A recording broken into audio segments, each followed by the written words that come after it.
Vamos cada vez más allá, siempre renovando tu aire. Visión Neutral, temporada de cambios.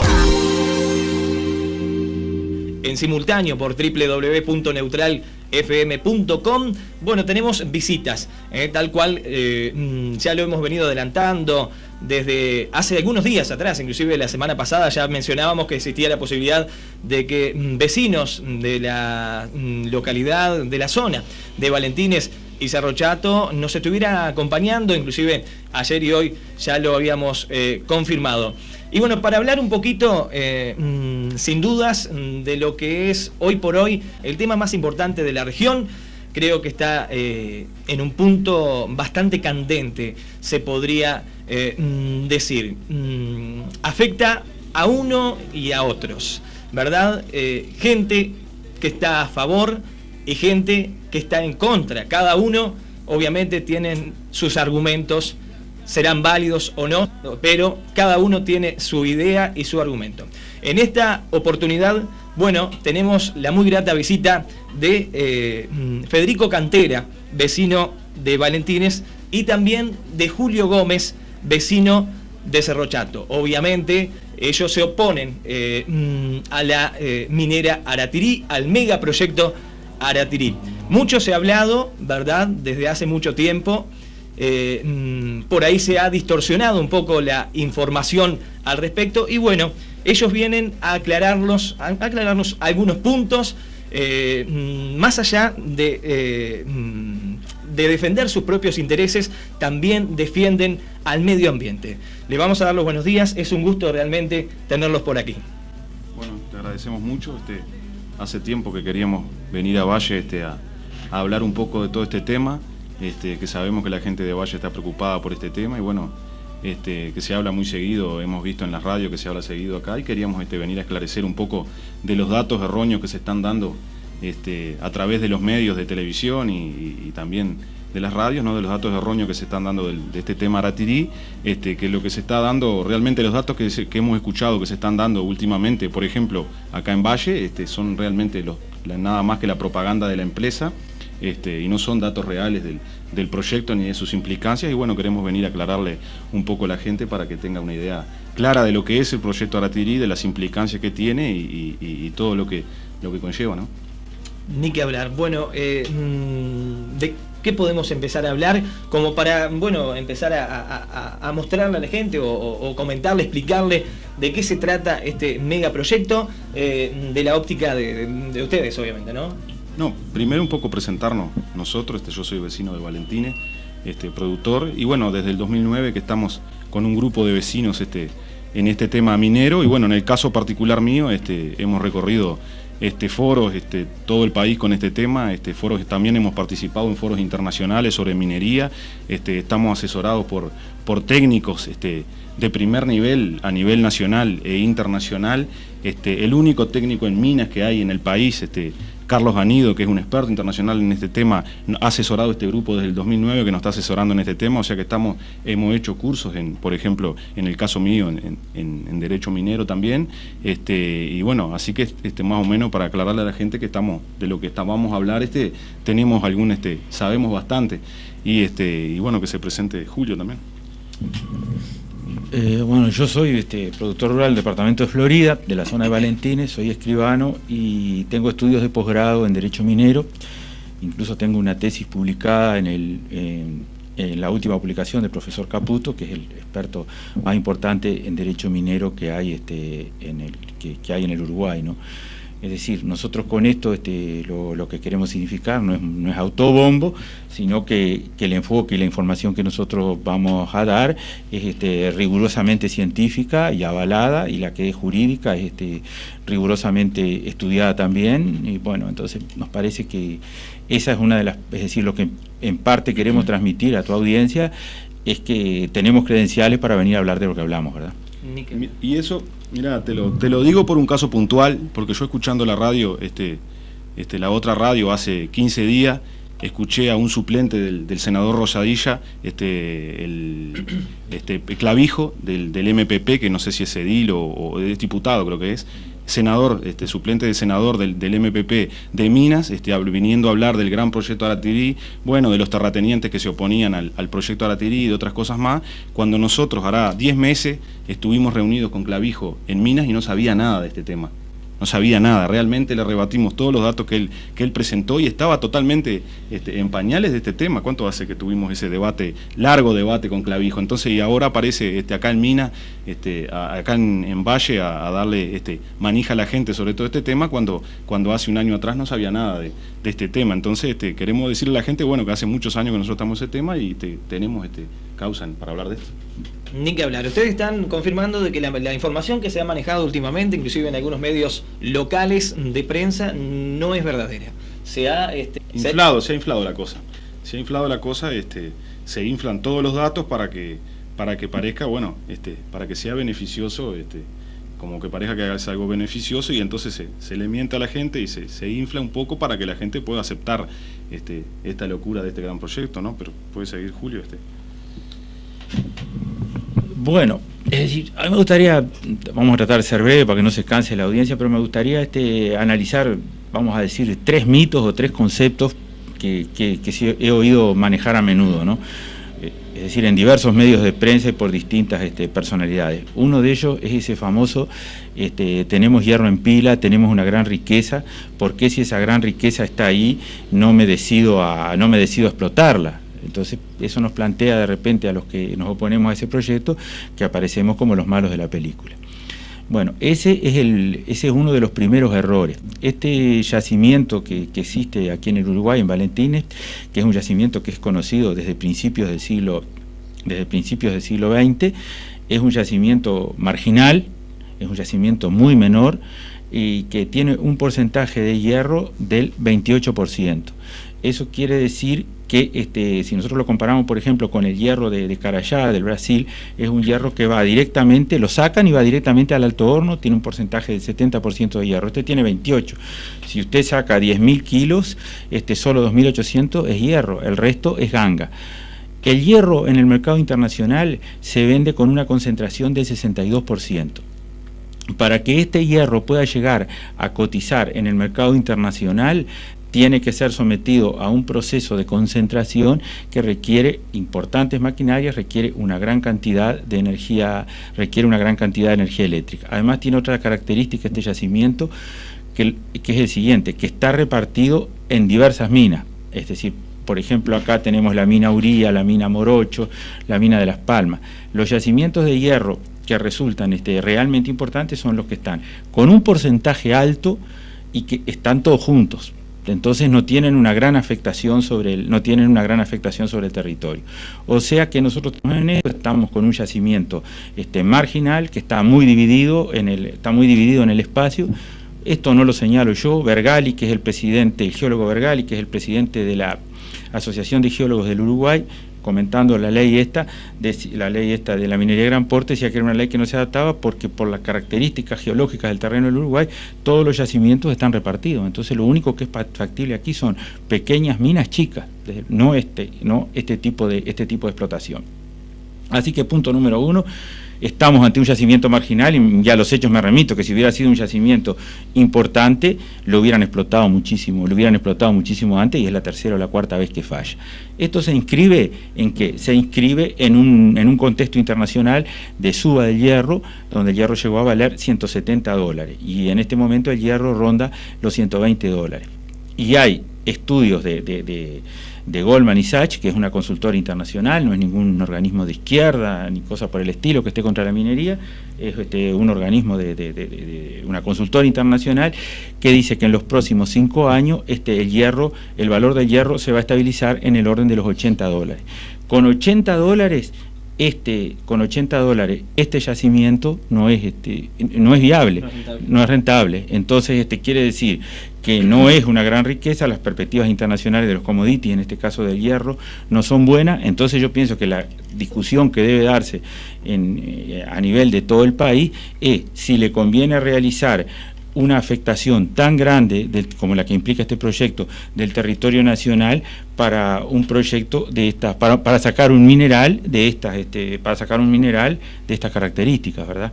Bueno, otra de las cosas también que se insiste mucho, es decir, todo el crecimiento económico que traería eso en un determinado lapso. Y en esto me remito a lo que dicen el mismo proyecto presentado por la empresa ante la Dinama. Ellos prevén sacar todo el hierro que existe en esa zona en 12 años. Entonces, en 12 años en la historia de una sociedad, en la historia de un país, es un tiempo muy escaso. Entonces la pregunta que uno se hace, no ya como productor, independientemente de lo que le pueda pasar con el suelo, es si por un periodo de 12 años justifica usted formar técnicos en minería, justifica la instalación de brutales infraestructuras, justifica destrozar alrededor de 10 o 12 mil hectáreas, como se van a destrozar, para un proyecto que a los 12 años de eso no va a quedar nada. Probablemente a los 12 años lo que va a pasar es que va a haber un pasivo ambiental del cual va a tener que hacerse cargo toda la ciudadanía, porque en la nueva ley no está previsto lo de cierre de mina. Va a haber un pasivo sanitario, porque recién ahora se están por aprobar algunas ordenanzas de la OIT referente a la salud de los mineros, es decir, está comprobado que existen enfermedades que son típicas de la minería.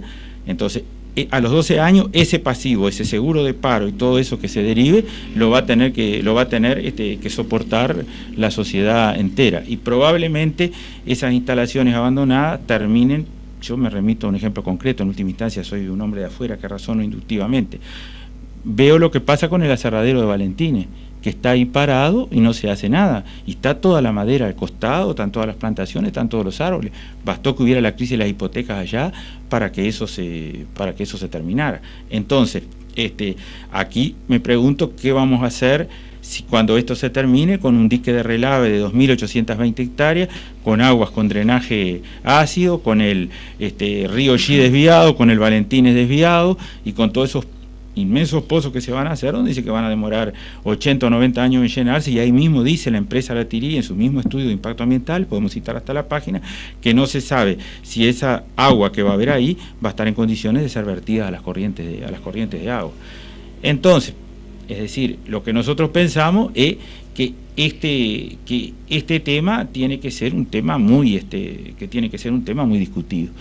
Muy discutido, muy analizado por la sociedad, y que, como han hecho los uruguayos siempre, tomen las decisiones más sensatas y no que le vengan a vender espejitos de colores. Bueno, y una reflexión final, y con esto termino, es que en este momento de redes sociales y de acceso a internet y todas esas cosas que tenemos, es muy importante que la gente se informe, vea, hay cosas a las cuales uno puede tener acceso directamente, ¿no? Entonces nosotros, es decir, la minería que realmente funciona es la minería que se hace en lugares donde no tiene afectación social. Por ejemplo, la minería chilena, ¿dónde se lleva a cabo? Se lleva a cabo en la Puna de Atacama, es el desierto más árido del mundo. Allí no vive nadie ni se perjudican tierras productivas. Entonces, como dice algún experto chileno, en la Puna de Atacama, ¿qué más vas a hacer? Se realizan también en la precordillera o en las selvas, donde si bien existen daños ambientales, pero no existe desplazamiento de gente. Una mina que compró Samin Ferrous en el norte del Brasil se realiza en la zona de Amapá, que es una zona que ni poblada está, al punto que le llaman la tierra sin nombre. Entonces ahí usted de repente puede realizar una minería porque no está desplazando a nadie. Aquí en el Uruguay, cada centímetro, cada metro de tierra se sabe de quién es, está afectada una función territorial, hay gente que vive ahí, que tiene organizada una cuestión productiva. Entonces, ese era el otro mensaje. Aquí yo no digo que no exista minería, de hecho existe un código de minería, pero tiene que existir un tipo de minería que sea adaptada a la realidad geográfica del Uruguay y a su realidad social, ¿verdad? Y no importada de afuera con esas características, ¿verdad? Bueno, era eso lo que tenía para... Ni que hablar, bueno, creo que ha quedado bastante claro. Bueno, Latirí menciona que van a haber cientos de puestos de trabajo. Pero estamos hablando que hoy por hoy también hay mucha gente trabajando en esta zona. ¿Los índices cómo serían? Sí, mira, la zona que va a ser afectada por Aratirí, en este momento que está pedida para este proyecto, hay 3.500 personas trabajando, son datos del BPS, más toda que están aportando como el BPS, o sea que en verdad afectada va a ser mucha más gente que eso, o sea que por ese lado, y bueno, y los índices que dice la empresa que va a dar 1.500 puestos directos y 10.000 puestos indirectos, los índices internacionales que emplean, que se utilizan, que se sabe que las mineras, según su tamaño, dan tanta cantidad de puestos de trabajo, no es así. Podemos ver proyectos en Argentina que ni cerca dan esa cantidad y en todos los países de puestos de trabajo, pero lo tiene ese dato bien, Julio, de algún trabajo. Es decir, los puestos de trabajo, es decir, esta obra, en caso de desarrollarse, tiene un pico de trabajo que es durante la construcción de la obra, civil, ¿no? Mientras construyen eso hay una cantidad de gente que trabaja. La gente puede tener un ejemplo claro de eso, con el caso de UPM, ¿no? Y el de Boni antes. Después que se va, los índices sociales de ese departamento son de terror, ¿no? Son de los peores del país, ¿no? Les guste o no les guste. Entonces, acá tiene un gran crecimiento durante ese periodo de la obra civil, y después se reduce a un mínimo de 500 o 600 personas, que Aratiri no miente esas cosas en el estudio de impacto ambiental que presenta, dice cuáles son esos números. Y después, ¿qué pasa? El dato que sí es totalmente erróneo: existe una organización que se llama el Consejo Mundial Minero, que está integrado por todas las grandes empresas mineras, por Vale 12, Río Tinto, Billington. Entonces tienen estudios internacionales donde se dice que los puestos indirectos que da la minería son de 2,7 a 3,5. Entonces, sí, a menos que esta minera vaya a ser como Maracaná, o sea, que sea muy a la uruguaya, ¿entendiste? No vemos de qué manera pueda dar 10 o 15, es decir, ese número que se está manejando. Y respecto a cosas concretas que yo oía, por ejemplo, y que a veces se le entusiasma a la gente y se le dice, por ejemplo, en el proyecto de la minera, para esa etapa de la realización de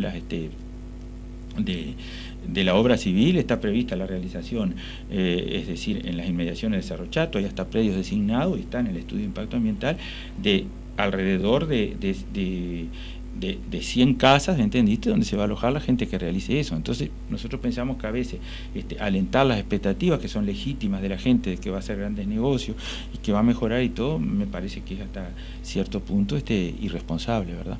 Ni que hablar. En caso que el proyecto se lleve adelante, obviamente que la parte que se va a ver más favorecida va a ser la empresa, no tanto el gobierno ni tampoco la gente que trabaja, que en definitiva tiene unos años de trabajo, ¿no?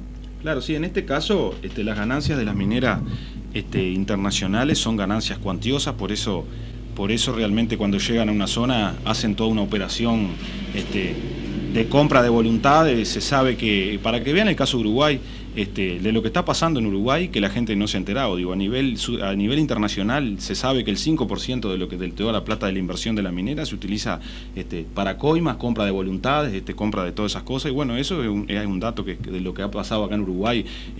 Se ha llegado a votar leyes especiales como esta para esta empresa. Entonces vemos que es un dato, que estamos en un tema realmente grave. Y por ejemplo, lo que hablaba también de las declaraciones que se han hecho acá en Valle de la minería responsable, bueno, en Europa una mina de este tamaño no hay ninguna abierta. Las minas de este tamaño, como va a ser la mina de Aratiri, se da en zonas totalmente despobladas, como bien lo decía Julio, en el desierto, en la puna en los Andes, en otros lugares totalmente que no tienen nada que ver con el paisaje de Uruguay ni que son poblados. Por eso, ¿y por qué? Por eso se da por las implicancias que tienen estos proyectos, que es realmente un proyecto monstruoso, y ahí quizás sería bueno hablar un poco de los datos del proyecto en sí. A veces acá se decía, no, que se quede tranquila la gente, que no se van a utilizar productos químicos. Lo dijeron acá en varias instancias. Bueno, esa es una flagrante mentira. Se van a utilizar por año 48.000 toneladas de explosivo, de ANFO, que es un explosivo químico. Eso va a producir toneladas de nitratos y de gases al aire, que se van a repartir en toda una zona, que están en los datos del informe de impacto ambiental, porque nosotros los datos que damos son del informe de impacto ambiental de la propia empresa. Nosotros nos manejamos con los datos que dio la empresa a la Dinama. 48.000 toneladas de explosivo al año, son 145.000 toneladas de explosivo día por medio al lado de Valentines, ¿no? Al lado del pueblo. Entre esas 5 minas repartidas en esa zona, que es una cifra realmente demencial, porque no sé cuánto, unos pocos miles que utiliza Minas de Corrales, que es una mina que tiene 20 hectáreas comparada con estas minas que van a tener 400, o sea, no tiene nada que ver. Bueno, entonces en los explosivos ahí se van a utilizar 48.000 toneladas de explosivo químico al año, que bueno, que va a tener una afectación al aire impresionante, ¿no? Además de todo el polvo, que eso está comprobado, que viaja kilómetros. Además se van a utilizar 200.000 litros de full oil por día. Está en el informe de impacto ambiental, lo que va a llevar 30 toneladas de gases del humo de ese full oil que se va a quemar en esas grandes maquinarias por hora.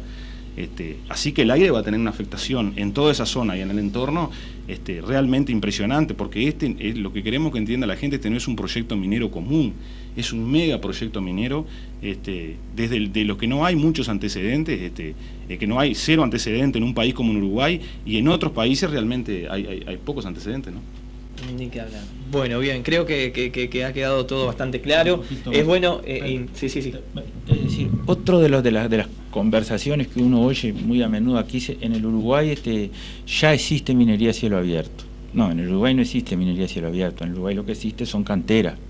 Existe la cantera cerca de minas, existen las canteras de la extracción de balasto, que para que usted tenga una idea, como muy bien lo anotaba Federico, tiene 28 hectáreas, estas calizas de 33 tienen 20 y pico, pero esto acá tiene 141 hectáreas, solo una de las minas, y la mina de Las Palmas tiene 400 hectáreas.